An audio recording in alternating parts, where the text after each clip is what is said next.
ફૂલસર વિસ્તારમાંથી એક એવો મામલો સામે આવ્યો છે જેને લઈને દલિત સમાજમાં ભારે રોષ જોવા મળી રહ્યો છે।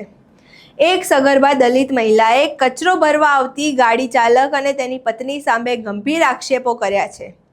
મહિલાનો દાવો છે કે તેની સાથે અપમાનજનક વર્તન કરવામાં આવ્યું અને તેને જાહેરમાં ટોણા મારવામાં પણ આવ્યા।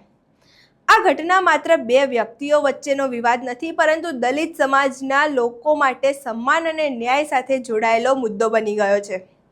અહીં તેના વિશે વિગતે ચર્ચા કરીશું। નમસ્કાર, આપ જોઈ રહ્યા છો ચક્રવાત ન્યૂઝ, હું આપની સાથે વંશિકા।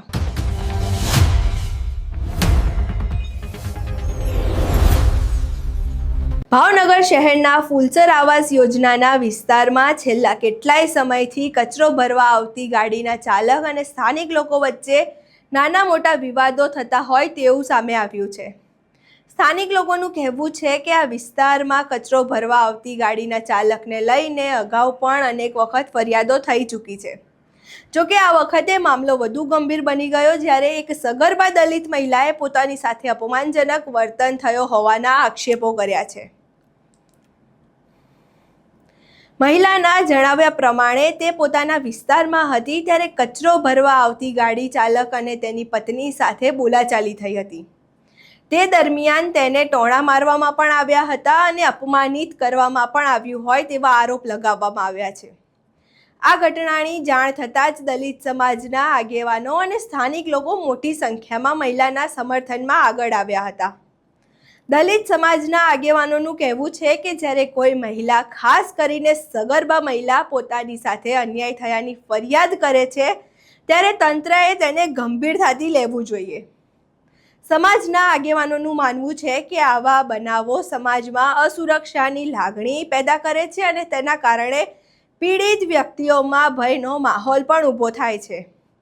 અહીં સાંભળીએ ત્યાંના સ્થાનિક લોકો શું કહી રહ્યા છે।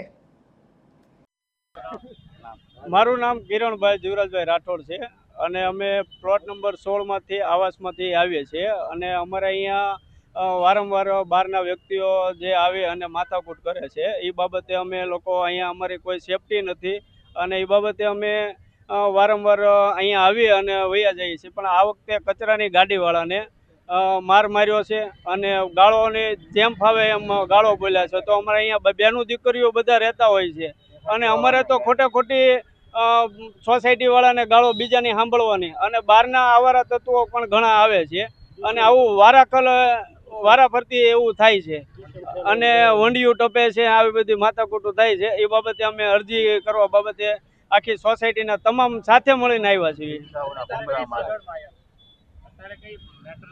અત્યારે કચરાની ગાડી બાબતે માથાકૂટ થઈ છે અને સોસાયટીમાં આવી અને માર માર્યો છે અને ગાળો બોલ્યા છે। એ બાબતે અમે આવ્યા છીએ કે જે હોય તે બહાર રાખો, અંદર ન આવો સોસાયટીની અંદર। કચરાની ગાડીવાળાને માર મારવામાં આવ્યો છે। મારું નામ ગોહિલ શૈલેન્દ્રસિંહ છે। હું ચિત્રા ફૂલસર વોર્ડનો સુપરવાઇઝર છું ને સુપરવાઇઝરમાં અંદરમાં મારા અંદરમાં 12 ગાડીઓ આવે છે ને બધા આદિવાસી લોકો કામ કરે છે। એ લોકોને ગુજરાતીમાં કંઈ સમજ પડતી નથી ને અવારનવાર ગાડીઓ આપી અને એ તો ચલાવી લે છે, પણ આ વખતે અમારા ડ્રાઈવરને અને એના બાળ બચ્ચાને બધાને મારેલા છે, એના પત્નીને મારેલા છે ને આવા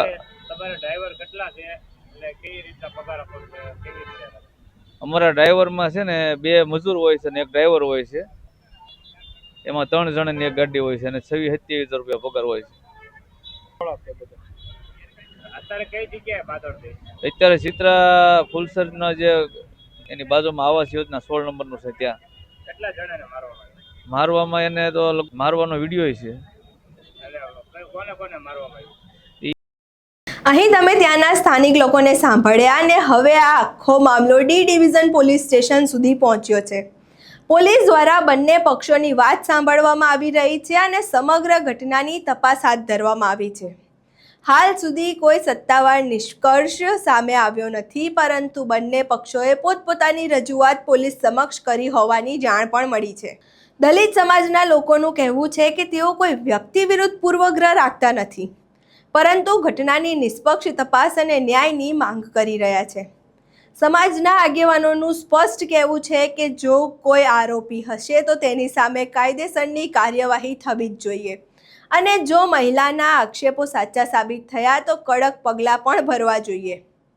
આ ઘટનાએ એક મોટો પ્રશ્ન ઊભો કર્યો છે કે શું આજે પણ સમાજના નબળા અને વંચિત વર્ગો પોતાના હક અને સન્માન માટે લડવું પડે છે? શું મહિલાઓ, ખાસ કરીને દલિત મહિલાઓની ફરિયાદોને પૂરતી ગંભીરતાથી લેવામાં આવે છે? અને શું આવી ઘટનાઓને અટકાવવા માટે વધુ સંવેદનશીલ વ્યવસ્થાની જરૂર છે? હાલ આ સમગ્ર મામલે પોલીસ તપાસ ચાલી રહી છે અને તપાસ પૂર્ણ થયા બાદ જ હકીકત સ્પષ્ટ થઈ શકાશે.